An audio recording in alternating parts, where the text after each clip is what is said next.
नमस्कार, मैं वीरेश ठाकुर हार्दिक अभिनंदन करता हूं एचपी शिक्षा चैनल पर। तो अभी मौजूद हुए हैं आपके समक्ष हिमाचल प्रदेश की सुबह की ताज़ा खबरों के साथ। तो इससे पहले खबरों के सिलसिले को शुरू करें, आपसे नम्र निवेदन है हिमाचल प्रदेश की लेटेस्ट नोटिफिकेशन और अपडेट को पाने के लिए चैनल को जरूर सब्सक्राइब करें। तो पेश आज सुबह के मुख्य समाचार। हिमाचल में दिवाली की धूम, रंग बिरंगी रोशनी में नहाए शहर, जगमगा उठे घर, आतिशबाजी भी हुई। देश के साथ हिमाचल प्रदेश में भी दिवाली के त्यौहार की धूम है। शहर से लेकर ग्रामीण कस्बे दुल्हन की तरह सजे हैं। त्यौहार की खुशी में लोगों ने अपने घरों को भी रंग बिरंगी रोशनी और फूलों व अन्य सजावटी सामान से सजाया। रोशनी के पर्व को लोग बड़ी धूमधाम से मनाए। लोगों ने अपने घरों में मिट्टी के दिए भी जलाए, साथ ही अपने घरों को रंग बिरंगे झालर और लाइट समेत अन्य सजावटी चीज़ों से सजाया। इस दौरान लोगों ने जमकर हुई आतिशबाजी भी की। प्रशासन की ओर से लोगों को दिवाली पर कम आतिशबाजी के इस्तेमाल करने की अपील की गई। इसको देखते हुए लोगों ने ग्रीन पटाखों के इस्तेमाल को भी तरजीह दी ताकि वायु व ध्वनि प्रदूषण को कम किया जा सके। पीएम मोदी 5 नवंबर को हिमाचल की शक्तिपीठों के करेंगे वर्चुअल दर्शन।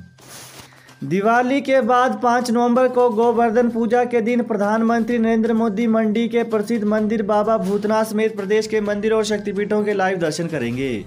ज्वालाजी शक्तिपीठ में मुख्यमंत्री जयराम ठाकुर भी मौजूद रहेंगे। इसी दिन प्रधानमंत्री का उत्तराखंड के केदारनाथ जाने का भी कार्यक्रम है। उपायुक्त मंडी अरिंदम चौधरी ने बताया कि प्रधानमंत्री के लाइव कार्यक्रम के लिए बाबा भूतनाथ मंदिर में पूरी व्यवस्था की जा रही है। वहीं बाबा भूतनाथ मंदिर के लाइव दर्शनों के बाद विश्व पटल पर मंडी को पहचान मिलेगी। सिरमौर एवरेस्ट फतेह करने वाला NSG black cat commando Vivek Thakur बना सहायक कमांडेंट। हिमाचल प्रदेश के सिरमौर जिले के ददाऊ के बडोन के रहने वाले एनएसजी के black cat commando Vivek Thakur ने विभागीय परीक्षा उत्तीर्ण कर सीआईएसएफ में सहायक कमांडेंट का रुतबा हासिल किया है। यूपीएससी द्वारा 1 नवंबर की शाम परिणाम घोषित किया गया था। वहीं सब इंस्पेक्टर के पद पर एनएसजी में तैनात विवेक ठाकुर 2019 में उस मई में चर्चा में आए थे जब एनएसजी ने पहली बार माउंट एवरेस्ट को फतेह किया था। खास बात यह है कि जिस दिन एनएसजी ने माउंट एवरेस्ट को फतेह किया था उसी दिन घर में बेटी की किलकारी गूंजी थी।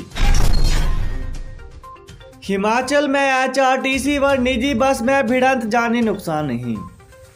हिमाचल प्रदेश के ऊना पुलिस थाना क्षेत्र गगरेट के तहत दौलतपुर कस्बे के बस अड्डे पर आज सुबह एचआरटीसी की बस और निजी बस की आमने सामने की टक्कर हो गई।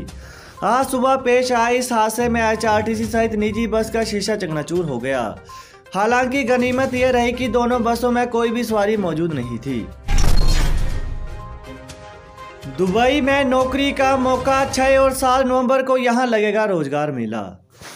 हिमाचल प्रदेश के कांगड़ा जिले के आईटीआई दौलतपुर में युवाओं को रोजगार का सुनहरा अवसर मिलेगा। इस दौरान विभिन्न ट्रेडों के बेरोजगार युवाओं को अशोक लीलैंड अपने दुबई प्लांट में कार्य करने का मौका देगी। संस्थान के प्रधानाचार्य संतोष नारायण ने बताया कि 6 और 7 नवंबर को अशोक लीलैंड अपने दुबई प्लांट के लिए युवाओं का चयन करेगी। कंपनी के मानवीय संसाधन के अधिकारी राकेश ने बताया कि साक्षात्कार के लिए एनसीवीटी से fitter, welder, motor mechanical, automobile, painter, auto electrician trade के अभ्यर्थी पात्र होंगे।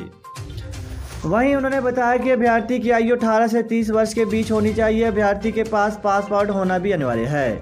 बिना पासपोर्ट के कोई अभ्यर्थी साक्षात्कार के लिए पात्र नहीं होगा। उन्होंने बताया कि कंपनी चयनित युवाओं को 20,000 मासिक वेतन के साथ अन्य सुविधाएं मुहैया करवाएगी। उन्होंने बताया कि यह साक्षात्कार आईटीआई दौलतपुर में 6 व 7 नवंबर को सुबह 9 बजे से शुरू होंगे। हिमाचल पुलिस कांस्टेबल बनने के लिए दौड़ में बीटेक और एमबीए पास 1,87,000 युवाओं ने किया आवेदन। हिमाचल प्रदेश पुलिस में कांस्टेबल के 1,334 पदों के लिए चल रही भर्ती प्रक्रिया में शामिल होने के लिए बीटेक और एमबीए जैसे प्रोफेशनल डिग्री धारकों ने भी आवेदन किया है। बड़ी संख्या में ऐसे आवेदन आए हैं जिनमें आवेदकों के पास पीजी की भी डिग्री है। 1.5 साल बाद हो रही इस भर्ती में युवाओं का जोश इसलिए भी ज़्यादा है क्योंकि यह अकेली भर्ती होती है जो डायरेक्ट होती है। हालांकि इसमें रिवाइज वेतनमान जरूर 8 साल बाद मिलेगा, लेकिन सुरक्षित नौकरी की वजह से भी युवाओं में इसे लेकर क्रेज है। वहीं विभागीय सूत्रों के अनुसार इस बार की भर्ती में आए 1,87,000 आवेदन अपने आप में एक रिकॉर्ड है।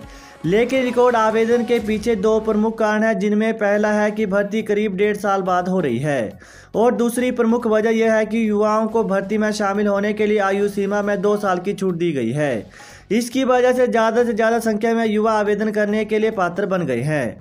फिलहाल पुलिस मुख्यालय आए हुए आवेदनों की जिलावार छंटनी शुरू कर दी गई है। अब छंटनी के बाद 8 नवंबर से जिलावार भर्ती की शारीरिक दक्षता परीक्षा शुरू हो जाएगी। इक्डोल से बीएड काउंसलिंग का शेड्यूल तय, 13 नवंबर से होगी काउंसलिंग।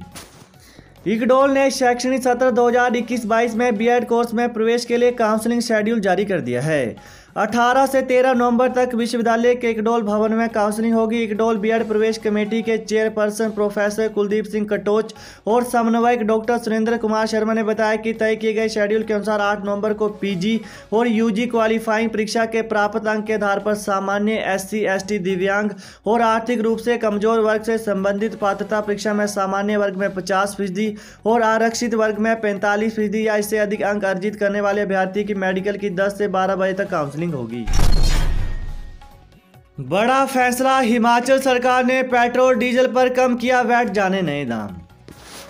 केंद्र सरकार की ओर से पेट्रोल डीजल पर एक्साइज ड्यूटी कम करने के बाद हिमाचल सरकार ने भी बड़ा फैसला लिया है। केंद्र सरकार की तर्ज पर प्रदेश सरकार ने भी पेट्रोल और डीजल पर वैट को और कम करने का निर्णय लिया है। इस निर्णय के बाद अब प्रदेश में पेट्रोल 12 रुपये और डीजल 17 रुपये प्रति लीटर सस्ता होगा। मुख्यमंत्री जयराम ठाकुर ने ट्वीट कर इसकी जानकारी देते हुए कहा कि निश्चित तौर पर सरकार के इस फैसले से राज्य की जनता को काफ़ी राहत मिलेगी। वहीं इस संबंध में गुरुवार शाम को राज्य कर और उत्पाद शुल्क विभाग ने अधिसूचना जारी कर दी है। वहीं अधिसूचना के अनुसार पेट्रोल पर वैट 2 रुपये और डीजल पर 4.60 रुपये कम किया गया है। नई दरें आज आधी रात से लागू मानी जाएंगी। कोरोना, हिमाचल में 2 संक्रमितों की मौत, 43 लोगों के टेस्ट की रिपोर्ट पॉजिटिव। हिमाचल प्रदेश में गुरुवार को 2 और कोरोना पॉजिटिव मरीजों की मौत हो गई। इनमें से कांगड़ा में 76 और 84 वर्षीय कोरोना पॉजिटिव बुजुर्ग ने दम तोड़ दिया। वहीं प्रदेश के 43 लोगों के कोरोना टेस्ट की रिपोर्ट पॉजिटिव आई है। इसके अलावा बात करें तो बीते 24 घंटों के दौरान 274 मरीज ठीक हुए और कोरोना की जांच के लिए 1773 लोगों के सैंपल लिए गए। हिमाचल 5वीं कक्षा के 100 मेधावियों को मिलेगी 48 से 72 हज़ार रुपये की छात्रवृत्ति। हिमाचल प्रदेश के सरकारी स्कूलों में पढ़ने वाले 5वीं कक्षा के 100 मेधावी विद्यार्थियों को 3 वर्षों तक सालाना 48 से 72 हज़ार रुपये छात्रवृत्ति मिलेगी। शिक्षा विभाग ने हिमाचल प्रदेश स्वर्ण जयंती मिडिल मेरिट छात्रवृत्ति योजना अधिसूचित कर दी है। 6ठी कक्षा में होने पर विद्यार्थियों को प्रति माह 4,000 रुपये, 7वीं कक्षा में प्रति माह 5,000 रुपये और 8वीं कक्षा में होने पर प्रति माह 6,000 रुपये छात्रवृत्ति मिलेगी।